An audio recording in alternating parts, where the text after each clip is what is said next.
السلام علیکم ورحمۃ اللہ وبرکاتہ۔ وعدے کے مطابق میں پھر سے حاضر ہوں ایک بہت ہی خاص ویڈیو کے ساتھ۔ آج کی اس ویڈیو میں میں آپ کو بتانے والا ہوں عید الاضحیٰ پر مضمون کیسے لکھیں، جسے آپ بقرہ عید یا پھر بقرہ عید کے نام سے بھی جانتے ہیں۔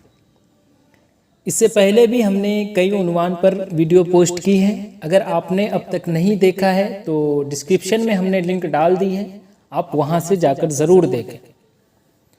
اور اگر آپ اس چینل کے لیے نئے ہیں تو چینل کو ضرور سبسکرائب کر لیں، ساتھ ہی اپنے دوستوں تک بھی ویڈیو کی لنک ضرور شیئر کریں تاکہ وہ بھی اس ویڈیو سے فائدہ اٹھا سکیں۔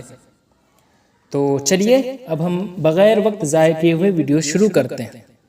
مسلمانوں کے دو اہم تہوار ہیں، عید الفطر اور عید الاضحیٰ۔ علماء کہتے ہیں کہ عید الاضحیٰ عید الفطر سے افضل ہے۔ عید الاضحیٰ عربی زبان کا لفظ ہے جس کے معنی قربانی کی ہے۔ عید الاضحیٰ اسلامی مہینے ذی الحجہ کی 10ویں تاریخ کو منایا جاتا ہے۔ عید الاضحیٰ کو برے عید یا پھر بقرہ عید یا پھر بقرہ عید کے نام سے بھی یاد کیا جاتا ہے۔ اس کے پیچھے اسلام میں قربانی کی ایک بے مثال تاریخ پنہاں ہے، یعنی پنہاں کا مطلب پوشیدہ، چھپا ہوا، خفیہ، یہ سب ہوتا ہے اس کا مطلب۔ تو اس کے پیچھے اسلام میں قربانی کی ایک بے مثال تاریخ پنہاں ہے۔ یہ ابراہیمی قربانی اور اسماعیلی اثار کی عظیم الشان یادگار ہے۔ عید الاضحیٰ کا دن ہر مسلمان کے لیے بہت ہی زیادہ اہمیت رکھتا ہے، کیونکہ اللہ کے حکم سے حضرت ابراہیم علیہ السلام نے اپنے اکلوتے بیٹے حضرت اسماعیل کو اللہ کی راہ میں قربان کر دیا تھا۔ اللہ تعالیٰ نے ان کی قربانی قبول کر لی اور حضرت اسماعیل علیہ السلام کی جگہ ایک دمبا قربان ہو گیا۔ تب سے آج تک ہر سال مسلمان اللہ کی راہ میں جانور قربان کرتے ہیں۔ نبی کریم صلی اللہ علیہ وسلم فرماتے ہیں کہ قربانی کے دنوں میں قربانی سے بہتر کوئی عمل نہیں۔ عید الاضحیٰ حضرت ابراہیم علیہ السلام اور حضرت اسماعیل علیہ السلام کی سنت کو تازہ کرنے کے لیے منائی جاتی ہے۔ عید الاضحیٰ کے دن مسلمان اللہ کی راہ میں گائے، بکرا، اونٹ اور دوسرے حلال جانوروں کی قربانی کرتے ہیں۔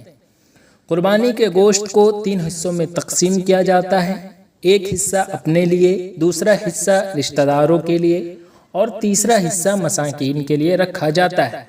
مساکین یعنی حاجت مند لوگ، جسے آپ کہتے ہیں غریب، جن کے پاس کچھ کھانے پینے کو نہ ہو، تو اسے ہی ہم کہتے ہیں مساکین۔ تو ایک حصہ اپنے لیے، دوسرا حصہ رشتہ داروں کے لیے اور تیسرا حصہ جو ہوتا ہے وہ غریبوں کے لیے، حاجت مند لوگوں کے لیے رکھا جاتا ہے۔ عید قربہ ہر سال ہمیں سبق دیتی ہے کہ مسلمانوں کی خوشیاں، عیش و راحت، اضطراب و پریشانی اور الفت و عداوت سب کچھ اللہ کی مرضی کے ماتحت ہے۔ ان کا مرنا جینا، ان کی نمازیں، ان کے روزے اور ان کی قربانیاں سب کچھ اللہ کے لیے ہونی چاہیے، اور ان کے تمام کام صرف اس لیے ہونی چاہیے کہ ان کا معبود حقیقی ان سے راضی ہو جائے۔ قربانی 3 دنوں یعنی ذی الحجہ کی 10 تاریخ یا 11 تاریخ، 12 تاریخ کو ہوتی ہے۔ 10 تاریخ کو مسلمان عیدگاہ جاتے ہیں اور 2 رکعت نماز پڑھتے ہیں۔ عید الاضحیٰ کی نماز عیدگاہ میں پڑھنے کا بہت زیادہ ثواب ہے، وہاں سے واپسی پر قربانی کرتے ہیں۔ مجموعی طور پر کہا جا سکتا ہے کہ قربانی کی روح یہ ہے کہ آدمی اپنی تمام خلاف شرع قوتوں، ناجائز خواہشوں کو اپنے رب کی رضا و اطاعت میں قربان کر ڈالے۔ تو یہ رہی ویڈیو کیسی لگی کمنٹ میں آپ ضرور بتائیں، پھر میں ایک اہم ویڈیو کے ساتھ حاضر رہوں گا، تب تک کے لیے اللہ حافظ۔